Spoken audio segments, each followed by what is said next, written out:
Hello friends, welcome to Edu Treno. मैं आपका दोस्त अजय कुशवाहा और आज की इस वीडियो में हम लोग बात करने वाले हैं चीन के एक बहुत ही बड़े प्रोजेक्ट के बारे में, एक बहुत ही बड़े प्रोग्राम के बारे में। जी हाँ फ्रेंड्स, हम बात कर रहे हैं चीन का बादलों से बारिश कराने के प्रोग्राम को लेके। हाल ही में चाइनीज जो स्टेट काउंसिल है उसने ये घोषणा किया है कि आने वाले अगले 5 सालों में वे लोग डेवलप कर लेंगे वेदर मॉडिफिकेशन प्रोग्राम, और इस प्रोग्राम के तहत चाइना कंट्रोल करेगा जो भी बारिश उनके क्षेत्र में हो रही है उसे, और ये सब वो लोग कर पाएंगे थ्रू क्लाउड सीडिंग। अब ये क्लाउड सीडिंग होता क्या है, इसका मतलब क्या हुआ? इसका मतलब ये हुआ कि यदि किसी एक एरिया में जहां पे बारिश बादल हैं और आप चाहते हैं कि वे बादल उस पर्टिकुलर एरिया में बारिश करें, तो आप इस तकनीक के द्वारा करा सकते हैं। और इस टेक्नोलॉजी के बारे में अगर हम लोग जानना चाहें तो इसमें होता क्या है, तो इसमें हम लोग यूज करते हैं सिल्वर आयोडाइड। सिल्वर आयोडाइड को हम लोग बादलों में इंजेक्ट करा देते हैं थ्रू, आप चाहें तो ग्राउंड बेस्ड जनरेटर के थ्रू सिल्वर आयोडाइड को इंजेक्ट करा लें या फिर किसी प्लेन के थ्रू बादलों तक पहुंचा दें। और जैसे ही ये बादलों तक पहुंच जाते हैं उसके बाद से ये करते क्या हैं कि कंडेंसेशन टेक्निक के द्वारा ड्रॉपलेट तैयार कर देते हैं, और ये ड्रॉपलेट धीरे धीरे बारिश के तहत धरती पे आना शुरू हो जाते हैं। और ये काफ़ी पुरानी तकनीकी है बारिश कराने की।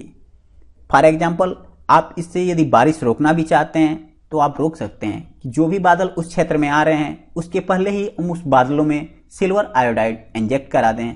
फॉर एग्जाम्पल, आपने सुना भी होगा कि चाइना का जो बीजिंग ओलंपिक 2008 का हो रहा था, उसकी जो ओपनिंग सेरेमनी थी, जो उद्घाटन था, उसमें चाइना को सबसे बड़ा थ्रेट ये लग रहा था कि बारिश हो जाएगी, उसकी वजह से उनका उद्घाटन खराब हो जाएगा। तो उन्होंने इसी टेक्नोलॉजी का यूज करके बादलों में पहले ही इंजेक्ट करा दिया सिल्वर आयोडाइड, और अपना जो उद्घाटन समारोह था उसको काफ़ी भव्य तरीके से, काफ़ी अच्छी तरीके से मैनेज कर लिया।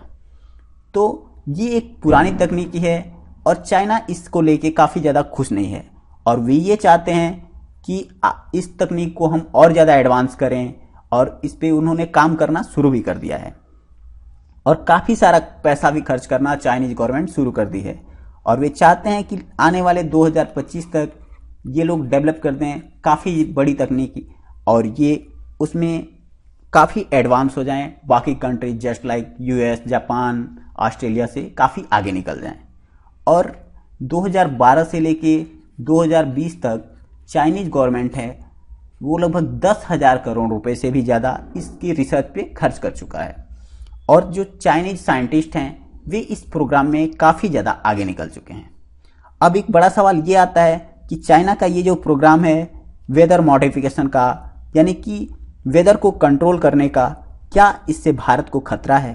तो जी हाँ फ्रेंड्स, मैं कहूँगा ना केवल भारत को, बल्कि इसके सटे जो भी रीजन है just like India, Myanmar, Bhutan, Bangladesh, Pakistan, इन सारे कंट्रीज को इससे काफ़ी ज़्यादा खतरा है।